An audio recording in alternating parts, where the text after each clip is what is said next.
د نن پنجشنبه ورځې لنډ دقیق او مهم خبرونه. د بهرنیو چارو سرپرست وزیر وایي اشغالګرو تیر شل کال د اشغال مخالف افغانان د تروریزم په نوم په شهادت رسول یا زنداني کول. اوس بیا د افغان حکومت په وړاندې د همشموله په بهانو خنډونه ایجادوي. نوموړی زیاتوي اشغالګرو نه شل کاله تروریزم تعریف کړ، نه هم اوس همشموله ته تعریف او ماډل لري. د خوړو درملو ملي ادارې د خپلو فعالیتونو لاسته راوړنو او ننګونو په اړه خبري کنفرانس کې ویلي. هڅه کوي چې هیوادوال معیاري درملو او خوړو ته لاسرسی پیدا کړي.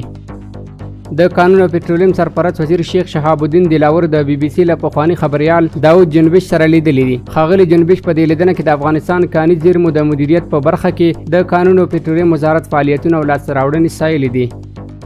کابل ښاروالۍ وایي د احمد شاه بابا مینې په نهم بلاک کې به د 26 فرعي سړکونو چارې ډېر ژر بشپړې شي.